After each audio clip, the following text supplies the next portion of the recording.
Olá, alunos! O nosso assunto de hoje é a República Velha ou a República Oligárquica.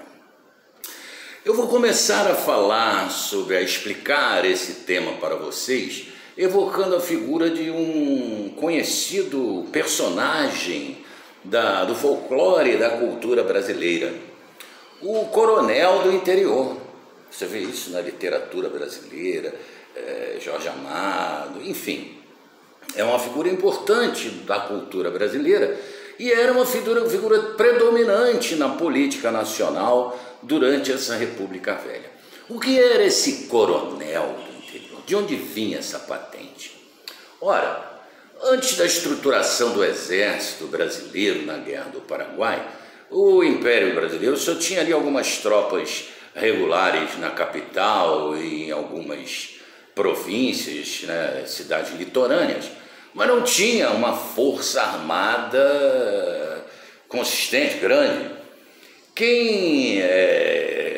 O que garantia, digamos assim, a defesa nacional, a defesa do Estado, eram os exércitos, as milícias privadas dos grandes proprietários rurais, que sempre tiveram, desde a estruturação lá do Nordeste açucareiro, os senhores de engenho e depois os proprietários agrícolas, todos tinham uma tropa de jagunços, né, ao seu comando, né?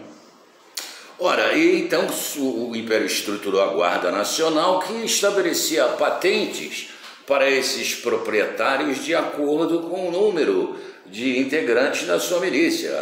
Os que tinham mais jagunços eram os coronéis, o que era major, o que era capitão, etc. e tal. Ora, com a República, esses coronéis do interior, esses donos de terra, que eram os proprietários de escravos, em sua maioria, eles perderam a possibilidade de explorar a mão de obra servil, mas, como vimos, mantiveram suas terras, o latifúndio, e se desenvolveu um esquema político-econômico pelo qual eles mantiveram total predomínio da sociedade na Primeira República Brasileira. E como funcionava isso? Ora, o mandonismo local, o poder desses coronéis, começava pelo controle do sistema eleitoral. O voto do Brasil na República Velha não era secreto, o voto era aberto. O eleitor pegava a cédula eleitoral com o candidato, era uma cédula colorida. O partido tal, a cédula verde, a cédula azul, o que for, né? Ora, e com isso, os eleitores, principalmente os eleitores dos municípios do interior, estavam sujeitos a todo tipo de pressão por parte desses grandes coronéis. É evidente que um empregado de uma fazenda desse coronel nem podia pensar em votar em outro candidato, né? Esses coronéis, eles tinham então o que chamavam na época, até hoje chamam, né, de curral eleitoral.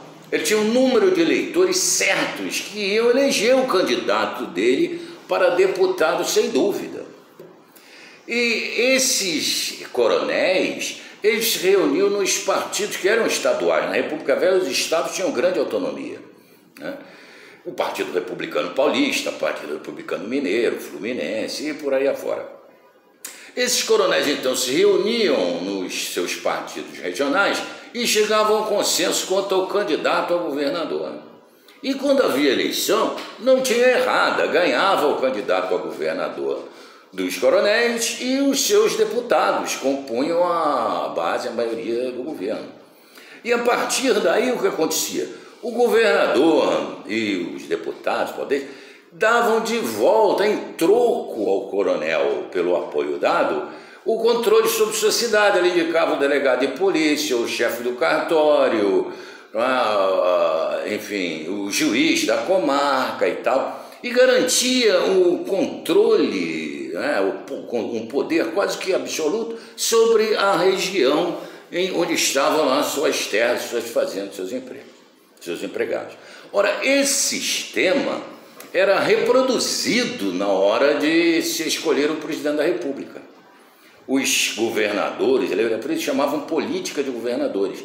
Os governadores dos diversos estados, liderando as oligarquias estaduais, compunham acordos políticos para escolher os candidatos à presidência da República, que inevitavelmente venciam, né? Porque 70% do eleitorado estava no campo e apenas 30% nas cidades. Então, o voto dos coronéis do interior era garantia de sucesso para a sua manutenção do poder. Essa política dos governadores, garantida pelos currais eleitorais, ela acabou degenerando na chamada política café com leite. O que era a política café com leite? Foi uma aliança feita entre o Partido Republicano Paulista e o Partido Republicano Mineiro, que controlavam os maiores colégios eleitorais do país. São Paulo e Minas tinham uma população e um eleitorado que garantia a vitória em qualquer eleição.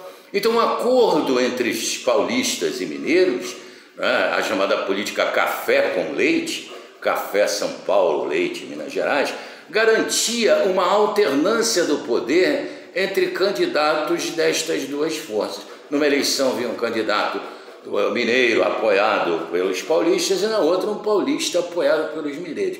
Isso funcionou perfeitamente até 1930.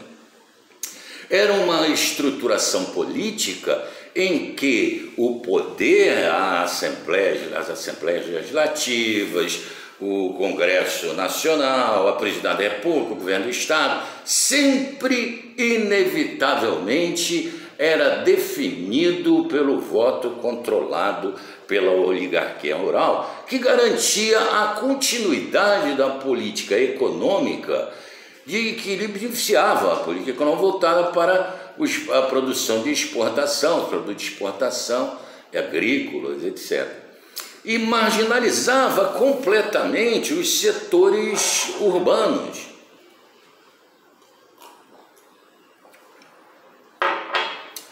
Isso gerava um grande descontentamento nas cidades, na capital, no Rio de Janeiro, São Paulo, porque uma parcela importante da população que tinha expressão na opinião pública, funcionários, profissionais liberais, trabalhadores urbanos e tal, não tinham nenhuma expressão na política, não tinham condições de influir na vida política, era dominada pela oligarquia. Então havia todo um descontentamento com a política velha, carcomida, dominada pelos coronéis do interior. Esse descontentamento foi expresso de maneira importante por um segmento social de classe média que acabou tomando grande relevância: os tenentes, ou a baixa oficialidade do Exército. Porque, nesta altura, o partido militar, vamos dizer assim, se encontrava dividido. Enquanto os generais, os comandantes do Exército tinham total alinhamento com o Estado oligárquico, com a oligarquia, os tenentes, a baixa oficialidade, se identificavam com as reivindicações de maior liberdade e de maior progresso econômico das camadas urbanas, né? O principal líder comunista no Brasil era um militar, foi militar, Luiz Carlos Prestes, formou-se na escola militar. E dentro, então, da sociedade começa a haver uma pressão no meio urbano, porque isso não teve realmente grande expressão, né, no interior do Brasil, até o advento da coluna Prestes, né, a gente vai ver aqui.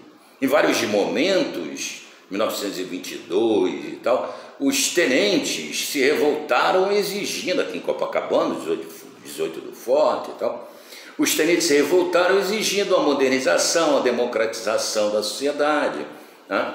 E o maior sucesso dele foi em São Paulo, em 1922, quando conseguiram, inclusive, tomar o controle da cidade, mas foram expulsos. E expulsos da cidade de São Paulo, o Luiz Carlos Prestes resolveu formar uma coluna militar que partiu para o interior e atravessou o país inteiro, uma verdadeira epopeia, né? Uma história linda, inclusive, combatendo o Estado oligárquico. Também no plano cultural, em 1922, houve a Semana de Arte Moderna em São Paulo, que traduziu uma grande rejeição da sociedade culta, da sociedade instruída, assim, não apenas a política, a estruturação política oligárquica, mas também a maneira de ver o mundo extremamente conservadora e arcaica, não é, desta República Velha. Porém, a despeito dessa resistência, a despeito também do movimento dos trabalhadores, não se pode deixar de falar, houveram muitas greves, que eram, como falei já na outra aula, reprimidas de maneira brutal, sem qualquer possibilidade de recurso, né? Ora, a despeito da resistência popular, de várias revoltas, tivemos a revolta da chibata, a revolta da vacina contra a imposição autoritária do governo federal na campanha de vacinação.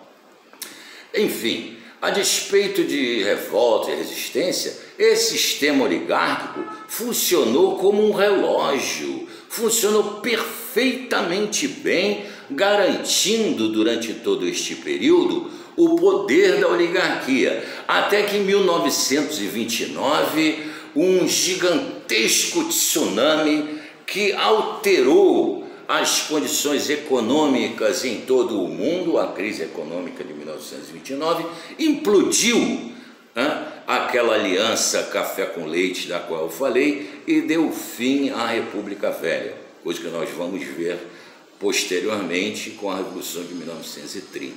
Tá?